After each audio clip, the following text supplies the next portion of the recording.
Kembali lagi di HSC Consulting, channel yang membahas mengenai tips-tips perpajakan dan investasi.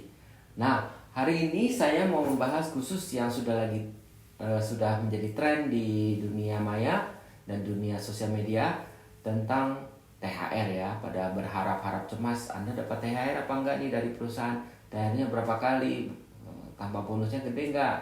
Kalau yang kerjanya udah berapa lama? Kira-kira THR-nya lebih dari sebulan nggak ya? Nah, terus sesudah terima THR, banyak juga yang jadi baper.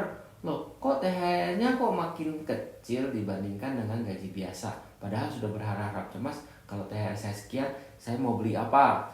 Saya mau beli ini dan itu gitu. Nah, atau mau jalan-jalan dan sebagainya. Nah, kemudian pajak yang sudah mulai baper, kenapa ya?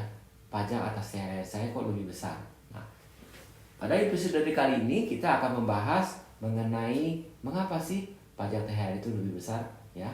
Stay tune dan ikutin terus.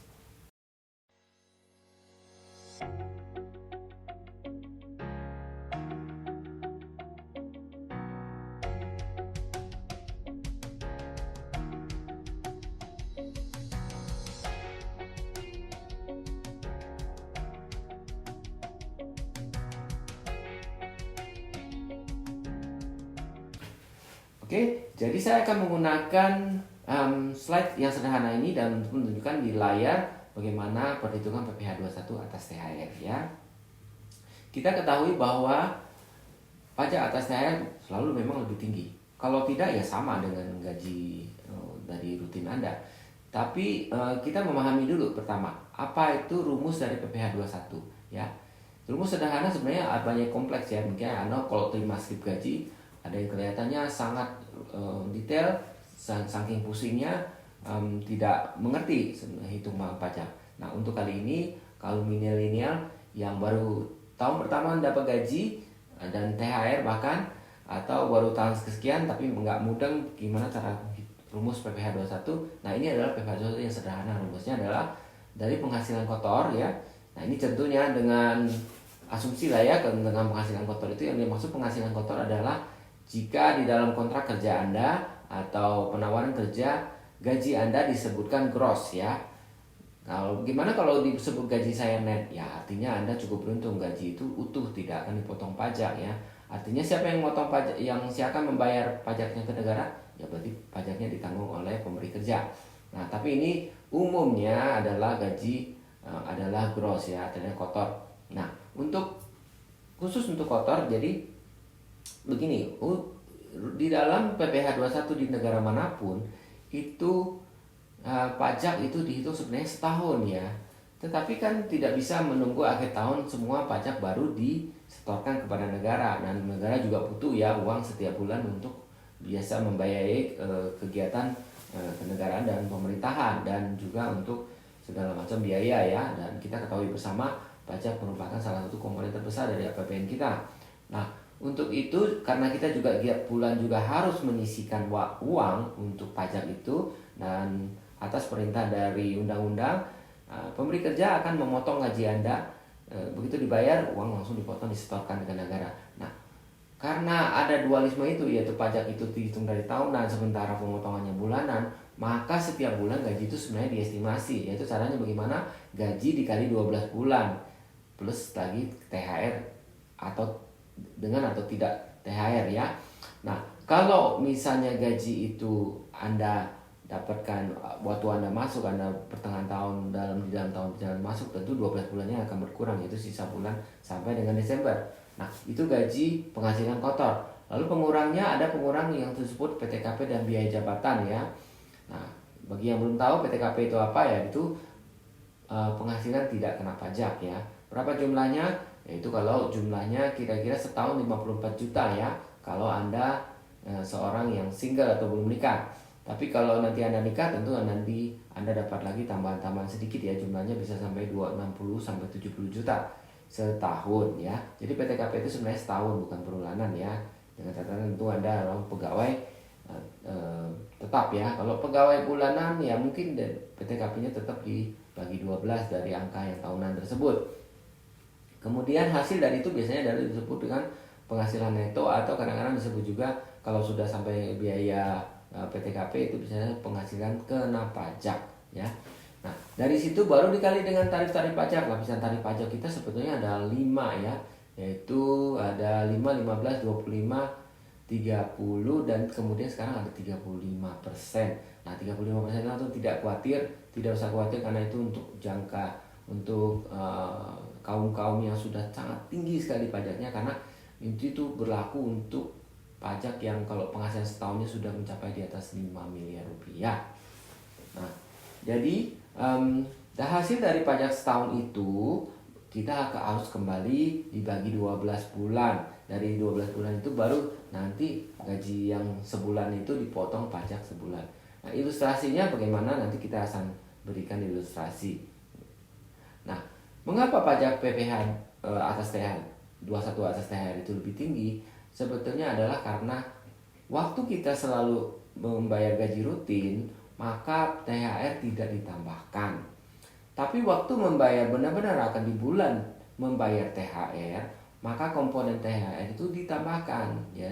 Jadi kalau Anda seorang gajinya selama ada setahun itu memang sudah bertahun-tahun kerja di situ, itu gaji itu dikali 12 saja. Nah, kalau waktu membayar THR itu gaji dengan catatan juga bersamaan dengan gaji pokoknya ya. Jadi dapat 2 bulan gaji. Nah, pembayaran itu rumusnya penghasilan kotor tadi itu langsung kali 13 ya. Dengan catatan ya THR Anda 1 bulan. Jadi itu bedanya. Nah, kenapa bisa begitu? Ya memang itulah ketentuan dari Direktorat Jenderal Pajak. Peraturan yang dibuat yang dasarnya dari Undang-Undang Perpajakan.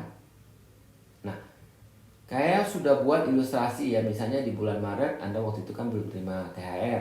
Nah, bulan April sudah mulai THR. Jadi THR, jadi berharap gaji grossnya 2 bulan gaji. Nah, saya akan memberikan contoh, tapi contoh ini sekarang saya pindah menggunakan Excel saya supaya lebih gampang, supaya lebih hidup ya. Nah, jadi kalau bulannya misalnya tadi memakai angka, kita contohnya sekarang memakai angka 8 juta saja ya, 8 juta gaji per bulan. THR-nya berapa? THR-nya 8 juta juga ya umumnya ya.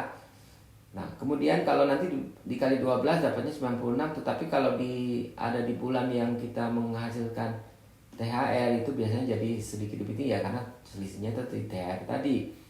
Kemudian biaya jabatannya 6 juta ya. Ada yang sudah tahu atau belum rumusnya ya, 5% dari gaji. Tapi maksimalnya kesundul hanya 500.000 per bulan, dan kalau dikali 6, 500.000 menjadi 6 juta setahun. Nah, penghasilan netonya itu setelah dikurang PTKP menjadi kira-kira 36 juta. Pajak yang terutang di lapisan pertama yaitu hanya sekitar 5%, yaitu menjadi 150.000 per bulan. Tapi kalau untuk THR-nya sendiri porsinya kenapa jadi 400.000? Nah, karena dari porsi 400.000 itu kenapa? Karena porsi yang sama itu PTKP-nya sama, pengurangnya sama, terus lapisan pajaknya ya sama juga, tapi 5%, tetapi pengurang-pengurang tadi sudah tidak ada. Jadi waktu Anda dapat gajinya itu kan ada pengurang-pengurang PTKP. Tapi waktu Anda hitung THR, PTKP-nya kan nggak dihitung lagi, karena di bulan yang sama atas porsi gajinya sudah diberi pengurang gitu. Jadi makanya atas THR gajinya full 5%. Nah, untuk kasus 8 juta ini full 5% kali 8 juta ya kira-kira memang 400.000 gitu. Nah, bagaimana kita kasih contoh yang lain nih?